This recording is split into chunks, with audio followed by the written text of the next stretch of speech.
Pirms gadiem 20, 30 dators daudziem bija kaut kas nesasniedzams, salīdzinot ar mūsdienām, ka tas ir teju vai katra iedzīvotāja mājās.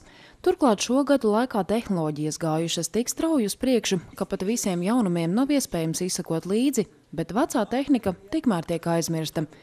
Lai tomēr cilvēki redzētu un zinātu, kāds tad bija moderno tehnoloģiju sākums, siguldietis Mihāls Babjoniševs sakrājas jau aptuveni 300 dažāda veida vecās datortehnikas. Daļa no kolekcijas šobrīd apskatāma Siguldas pagasta kultūras centrā. Laikam tas ir zemapziņa, man tas ir visu kaut kur bija. Sakot, tā ir 5. klasē, saku, iet radiopulcinieri, ja? Pēc tam armija bija pa sakarnieku, pēc armijas strādāja televīzijas torni pa tehnici, pēc tam pa inženieriju, ja? Pēc tam 86. gada, saku, pašmācības ceļā apgūt kompjuteris. Lielākā daļa no izstādē aplūkojumiem datoriem aizvien darbojas. Tos restaurējas un labojas Mihāls pats. Visus datorus vienlaicīgi nodemonstrēt gan nav iespējams, jo tad puspagasts paliktu bez elektrības. Taču tie, kas ieslēgti, raisa lielu jauniešu un citu datoru entuziastu interesi. Nav nekad redzētas tādas lietas. Gribēs apstīties. Kas tad ir foršākā, mūsdienu tehnoloģijām vai? Tomēr jau tā mūsdienu. Viss savādāk. Kāpēc?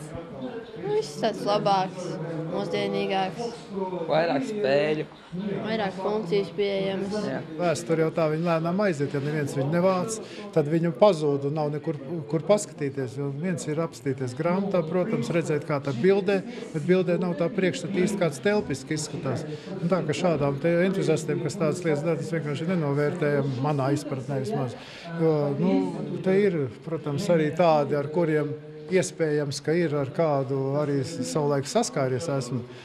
Kaut gan ir tādi, kurus tiešām es arī redzu pirmo reizi. Veco datoru kolekcionārs Mihāls Babjoniševs stāsta, atšķirībā no vecākas paaudzes cilvēkiem, kuri ir saskārušies ar 20 līdz 30 gadus vecu datoru tehniku, un to atkal ieraugot sajūtas ir pat mazliet nostalģiskas, jauniešiem vērtējums pavisam citādāks. Vislielāko izbrīnu viņiem rada veco datoru tehniskās iespējas. 15. skolnieki puiši tik strauji viņi, ja, ka tas dators jau nesaprot. Viņš pogu to nospiež 5 reizes, ja, bet dators nespēja to sagremot, ja, tāpēc, ka viņš ir lēns. Lai ielādītu visu A4 formāta lapiņa, ja, tur vajadzēja, teiksim, 15-20 minūtes gaidīt, kamēr tā viss ielādējas iekšā. Viņi strādāja lēni, bet, neskatoties uz to visu, ja mēs bijām apmierināti. Cik ilgi Mihālam Babjoniševam vecos dators vēl izdosies uzturēt darba kārtībā, var tikai minēt. Viņš prognozē vēl kādus gadus 10, pēc tam gan jau tie paliks tikai apskatēji. Līdz ar straujo tehnoloģiju attīstību aizvien grūtāk iespējams vecajiem datoriem atrast rezerves daļas. Tiksim, PC datoram tam vēl jau šo to var pamainīt. Problēma ir ar klepju datoriem. Ja? Katra firma praktiski taisīja savu. Ja? Ja kaut kas notiek, jau tur ļoti grūti ir. Ja? Un manas rokas viņi praktiski nonāk diezgan nožēlojamā stāvoklī. Veco datoru tehnikas izstāde Siguldas pagasta kultūras centrā būs apskatāma līdz 22. februārim. Taču arī pēc tās jau ik viens Mihāla Babjoniševa kolekciju var apskatīt viņa paša mājās Siguldā, kur viņš izveidojis savu datoru muzeju. Tajā eksponāti arī vecie radio, televizori, vecā telefona aparatūra un cita veida elektro- un datortehnika.